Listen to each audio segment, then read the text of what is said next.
improvisers. That's right, you're an improviser.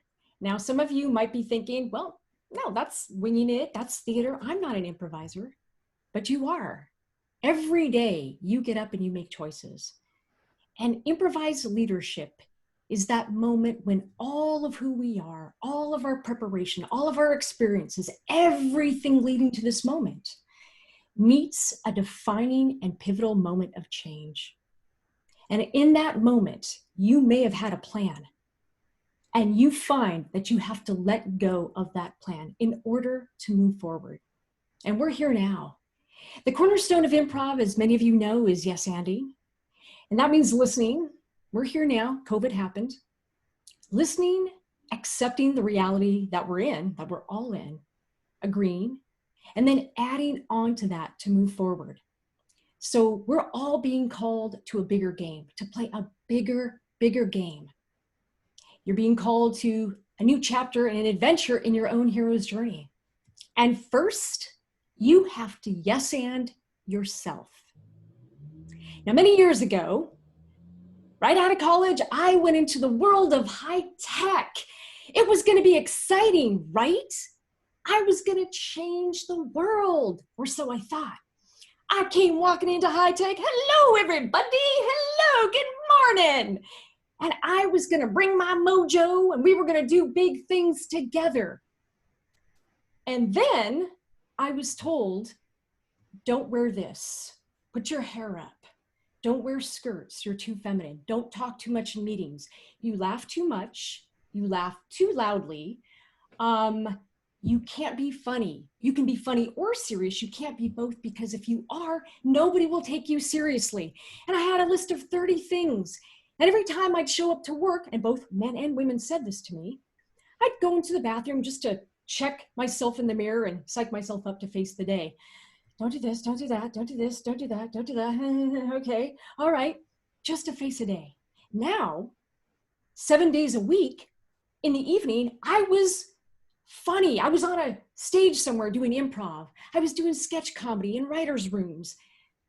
I was in comedy clubs doing stand-up, and I was rewarded.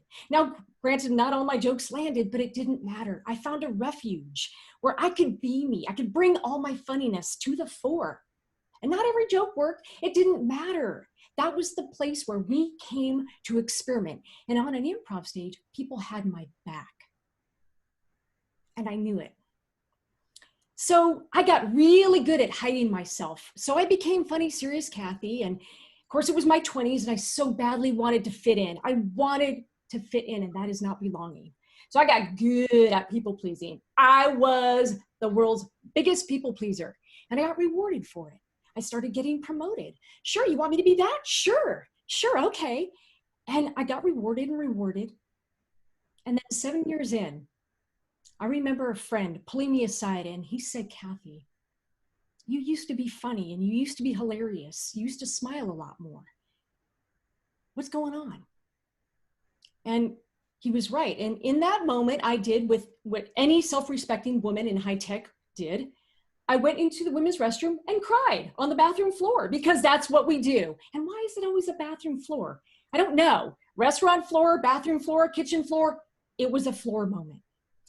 And I cried because I realized he was right. I had lost myself trying to please everybody and be what everybody else wanted me to be. I didn't even recognize myself anymore. And yet I knew I had the tools from the improv stage.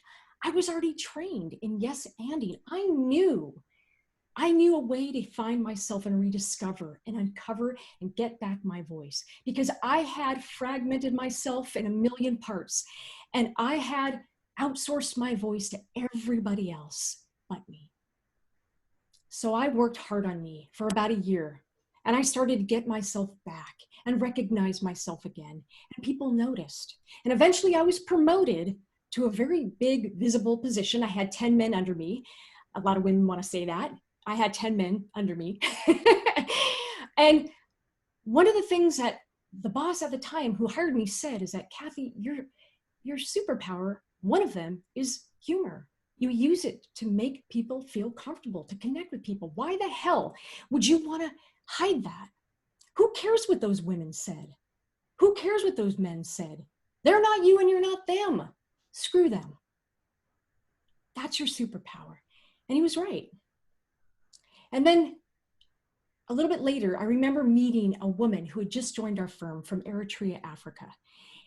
In the bathroom, my bathroom moment comes full circle. And she pulled me aside and she said, you know, you have a great laugh. It's like a song. And I was touched. I said, thank you so much. And she said, you know, you laugh like nobody is watching. You don't give a shit who's watching. And she said, me, I look around to see if it's okay, if it's contextually okay to laugh. And then she said, see, in Eritrea, where I grew up, I was told not to laugh too loud, not to be too funny, to be smart or funny. And in that moment, it clicked with me. She was my soul sister. I mean, we were born half a world away from each other. But in that moment, I recognized myself because, see, so many women have that said to them. So many of us. We are sold the bullshit and the tragedy of or. And it's bullshit. Because the only antidote is and. Now, I know many of you might be thinking, gosh, I've experienced that fear of rejection. So what we do is we hide a piece of ourselves. We hide it, and we get really good at showing pieces of ourselves in certain contexts, and we decide to whom on a daily basis, when and how and to whom we can show all of ourselves. But then we're never really fully seen for who we really are. And that has an impact on our ideas. How many times have you silenced yourself and yes, butted an idea that you had because you thought you'd be rejected because of that idea? And what an impoverishment to the world, because the world needs all of our ideas. We got a lot of problems to solve, and it means all of us. We need all of it. You've got to be yourself. And so improvised leaders aren't afraid to show up and all the buckets. And like the REO Speedwagon song says, I know I'm going to date myself here, throw away the oars forever. Just throw them away. And it's and.